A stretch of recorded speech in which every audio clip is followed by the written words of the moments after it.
के ललना तोला कैथे, गिरजा के ललना तोला कैथे। गणपति महाराज, हाँ हाँ गणपति महाराज, मैं हाँ तोरे भजन लगावत हूँ देवा, रख ले बे मोरो लाल। मैं हाँ तोरे भजन लगावत हूँ देवा, रख ले बे मोरो लाल। गिरजा के ललना तोला कैथे, गिरजा के ललना तोला कैथे। गणपति महाराज, हाँ हाँ गणपति महाराज, मैं हाँ तोरे भजन लगावत हूँ देवा, रख ले बे मोरो लाल। मैं हाँ तोरे भजन लगावत हूँ देवा, रख ले बे मोरो लाल।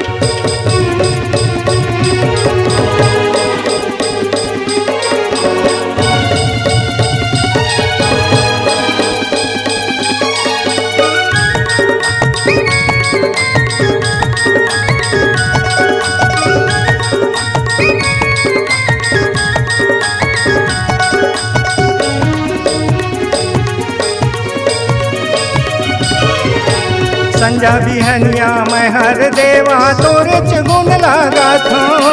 लडुअन के तोला भोगे लगा के चरण में मात नवात हूँ।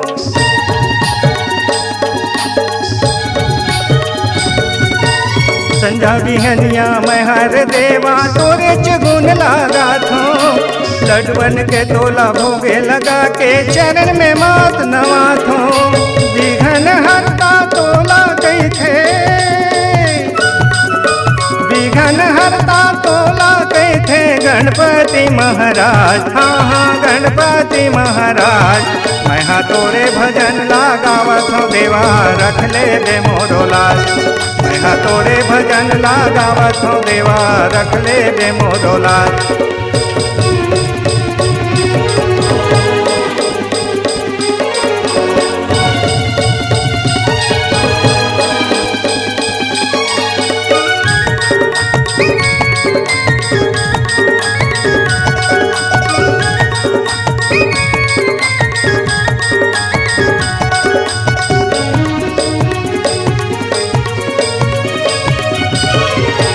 मैं बालक ज्ञानी देवा जन्म के अढ़ाता, भक्ति भावला मैं नहीं जानो कैसे तोला मनाओ।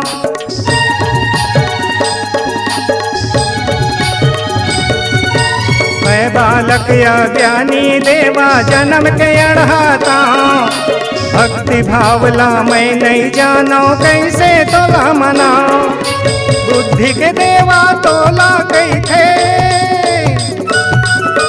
बुद्धि के देवा तोला कैथे। गणपति महाराज, हाँ हाँ गणपति महाराज, मैं हाँ तोरे भजन लगावत हूँ देवा, रख ले बे मोरो लाल। मैं हाँ तोरे भजन लगावत हूँ देवा, रख ले बे मोरो लाल। गिरजा के ललना तोला कैथे, गिरजा के ललना तोला कैथे। गणपति महाराज, हाँ हाँ गणपति महाराज, मैं हाँ तोरे भजन लगावत हूँ देवा, रख ले बे मोरो लाल। मैं हाँ तोरे भजन लगावत हूँ देवा, रख ले बे मोरो लाल।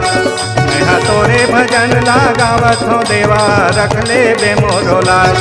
मैं हाँ तोरे भजन लगावत हूँ देवा, रख ले बे मोरो लाल। नमस्कार दोस्तों, नए नए छत्तीसगढ़ी गाने सुनने और देखने के लिए हमारी वीणा म्यूजिक को सब्सक्राइब करें और बेल आइकॉन के बटन को क्लिक करें।